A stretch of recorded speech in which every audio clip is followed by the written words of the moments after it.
Drug marketing company என்னைக்குமே ஓய மாட்டாங்க. அவர்கள் அந்த மார்க்கெட்டிங் லிங்க் தேடுறதுக்காக என்ன பண்ணாங்க, யார் யாரெல்லாம் போதைப் பொருள் விற்கிறாங்க அதையெல்லாம் கண்டுபிடிச்சு அவங்களுக்கு எல்லாம் இவங்க சப்ளை பண்ணியிருக்காங்க. இவருடைய ஐரண செயலாளராக இருந்த ஜாபர் சாதிக்கை வைத்து இவர்கள் சப்ளை பண்ணியிருக்காங்க. இப்படி இஸ்லாமியர்களை இவர்கள் அழித்துக் கொண்டே தான் இருந்திருக்கிறார்கள். இஸ்லாமியரை இவர்கள் வாழ விட்டதே இல்லை. மேலும் பாத்தீங்க, திராவிட முன்னேற்ற கழகம் வெறுமனே சொல்லாதீங்க, தீய சக்தி திராவிட முன்னேற்ற கழகம். மனித குலத்துக்கே அவங்க தீய சக்திங்க. அவங்க யாரையுமே வாழ விடுறதில்லை, எல்லாமே பின்னணியில செய்வாங்க.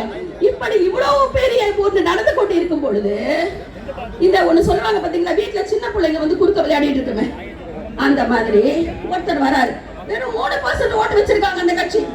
அவங்க சொல்றாங்க 33% எங்கள்கிட்ட ஓட்டு இருக்கு, நாங்க அதிமுகவை.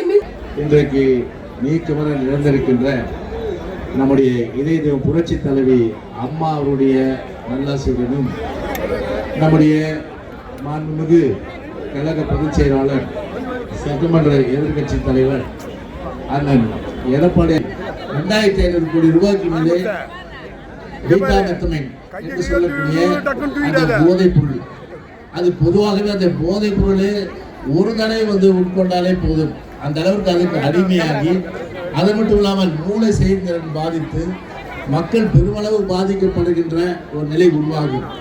எனவே இது கடந்த காலங்களிலே இது நம்முடைய தமிழ்நாட்டை மையமாக வைத்து இப்படிப்பட்ட ஒரு அயோக்கியத்தனம் மக்களுக்கு எதிராக இருக்கின்ற இந்த போதைப் பொருள், இளைஞர் சமுதாயத்தை சீரழிக்கின்ற போதைப் பொருள், மாணவர்களை சீரழிக்கின்ற இந்த போதைப் பொருளை ஒழிப்பதற்கு எந்தவித நடவடிக்கை எடுக்காத இந்த பொம்மை அரசு, பொம்மை முதலமைச்சர், ரிமோட் முதலமைச்சர் அதையெல்லாம் கண்டு கொள்ளாமல் இன்றைக்கு ஒரு அந்த ட்ரக் மாஃபியா, அதாவது திமுக என்றாலே, டிஎம்கே என்று சொன்னாலே ட்ரக் மாஃபியா கழகம் என்று சொல்வார்கள். அந்த ட்ரக் மாஃபியா கழகம் இன்றைக்கு அவர்களோடு கை கோர்த்து கொண்டு இன்றைக்கு பல்வேறு வகையில் இன்றைக்கு சமுதாயத்தை சீரழிக்கிற செயல்கள் என்று சொன்னால், இதுவரையிலே வந்து அவர்களை வந்து ஜாபர் சாதிக்கை பிடிப்பதற்கு, கைது செய்வதற்கு எந்தவித ஒரு நடவடிக்கையும் எடுக்காமல் இன்றைக்கு வேடிக்கை பார்க்கின்ற ஒரு கையாலாகாத ஒரு பொம்மை அரசாங்கம் இன்றைக்கு தமிழ்நாட்டை ஆண்டு கொண்டிருக்கிறது என்பதுதான் ஒரு நிதர்சனமான உண்மை. எனவே தமிழ்நாட்டை பொறுத்தவரை நம்முடைய கழக பொதுச் செயலாளர் சொன்னது போல தமிழ்நாட்டை இனி ஆண்டவனால் கூட காப்பாற்ற முடியாது என்கின்ற வகையில் தான் இன்றைக்கு தமிழ்நாடு இன்றைக்கு இருந்து கொண்டிருக்கின்றது. தமிழ்நாட்டை பொறுத்தவரை வந்து இளைஞர்களை சீரழிக்கின்ற, மாணவ மாணவர்களை சீரழிக்கின்ற இந்த போதைப் பொருளை முழுமையான அளவுக்கு கட்டுப்படுத்திய தவறிய இந்த திமுக விடியாத அரசாங்கத்தை பொறுத்தவரை வீட்டுக்கு அனுப்பி ஒரு போதையில்லாத மாநிலம், சட்ட ஒழுங்கிலே வந்து ஒரு செம்மைப்படுத்தி மக்கள் வாழக்கூடிய அளவுக்கு ஒரு சூழலை ஏற்படுத்தி, ஒரு அமைதியான சூழலை ஏற்படுத்தி, கட்டு பஞ்சாயத்து இல்லாமல், அனாவடித்தனம் இல்லாமல், அராஜகம் இல்லாமல், அநியாயம் இல்லாமல் ஒரு ஆட்சி இருக்க வேண்டும் என்று சொன்னால் அது அனைத்து இந்திய அண்ணா திராவிட முன்னேற்ற கழக ஆட்சி நம்முடைய அருமை அண்ணன் கழகத்துடைய பொதுச்செயலாளர் எடப்பாடி தலைமையில் மலர வேண்டும். அதற்கு அச்சாரமாகத்தான் வருகின்ற பாராளுமன்ற தேர்தலிலே 40 நமது நாடு நமது என்கிற வகையிலே அனைத்து இந்திய அண்ணா திராவிட முன்னேற்ற கழக தலைமையான கூட்டணி ஒரு மகத்தான வெற்றி பெற்று இந்த விடியாத அரசுக்கு ஒரு பாடம் கற்பிக்கும் என்று சொல்லி விடைபெறுகின்றேன். நன்றி, வணக்கம். 2 கோடி தொண்டர்களுடைய தலைவருமாகிய எடப்பாடி பழனிசாமி அவர்களுடைய ஆலோசனைக்கேற்ப தமிழகம் முழுவதும் இன்று போதைப் பொருள் தமிழ்நாட்டில் இந்த ஆட்சியில் இருக்கின்றது, அதை கண்டித்து ஆர்ப்பாட்டம் செய்ய வேண்டும் என்று ஆணை பிறப்பித்திருக்கிறார்கள்.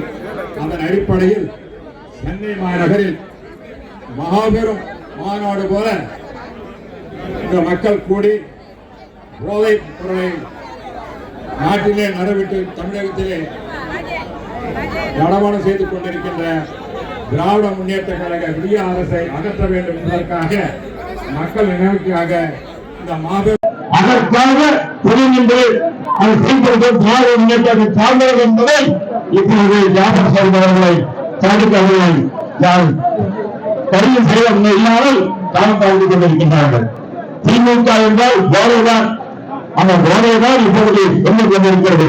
மக்களை சீரழிக்கின்ற ஒரு அரசாக இருந்து கொண்டிருக்கிறது. சொன்னவர்கள் எதிர்பார்க்க என்று இந்த காலமே நம்முடைய கண்கள் பேசும்போது உடனாக மையம் சொன்னார்கள். இதனால தவிர இந்த காவலை பார்க்கின்றால் வேறு 5 பண்ணியிருக்கிறார்கள்.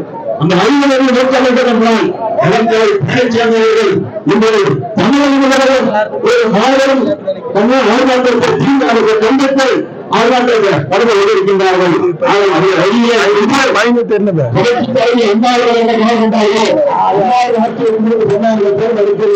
ஆட்சிக்கு அமைச்சர் அண்ணா ஆட்சிக்கு வந்தால் தனித்தனியாக சாலைக்கு ஒழிப்பது என்று சொன்னார்கள்.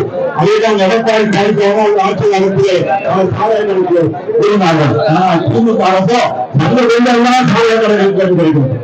சந்தை கொண்டே மட்டுமல்ல, அதுக்காக அமைச்சர் இருந்தார். அவங்க கலையிலிருந்து அந்த கலையிலிருந்து வராமல் வந்து வந்துவிட்டோம். வண்டியை உட்காந்து நீங்க பார்த்துருக்கீங்க. அப்படி ஒரு மோசமான கல்வியை ஆட்சியை அமைத்து இன்னும் எந்த நாளும் தொழிற்சாரத்தை உறுதி செய்திருந்தாலும் மையம் இப்பொழுது தமிழ்நாட்டு வேலை கொண்டிருக்கின்ற திராவிட முன்னேற்ற கழக அரசானது புதிய அரசு தந்தை எப்படி சாராயத்தை கொண்டிருந்தாரோ வேலைக்குள்ளே நாட்டிலே மதமாவிற்கு தலைவர்கின்ற சார்ந்த அரசை இந்த திமுக அரசை வீட்டுக்கு அனுப்ப வேண்டும் என்று இந்த கண்டனத்திற்கு எடப்பாடி பழனிசாமி அவர்களுடைய அறிவுரைக்கேற்ப நாம் எல்லாம் பாடுபட்டு வருகின்ற நாடாளுமன்ற தேர்தலில் 40 நாடாளுமன்ற புரட்சி தலைவர் வந்தார்களே, அந்த 40 நாடாளுமன்ற தேர்தலையும் நாம் சிந்திக்கிறது கூட மக்களுடைய வெற்றி பெறுவது உறுதி என்று கூறி இந்த கண்டன ஆர்ப்பாட்டம் அவருக்கு முன்னேறிய அமைட்டம் இன்று நாளேறு வீரர் சென்னையில் கொண்டிருக்கின்ற இந்த கூட்டமானது சென்னை மாவட்ட சேர்ந்த பழைய நிர்வாகிகளுக்கு மாவட்ட நிர்வாகிகள் குறிப்பாக அவர்களுக்கெல்லாம் நன்றி கூறி இப்பொழுது தமிழக ஆர்ப்பாட்டத்தில் இருந்து எல்லோரும்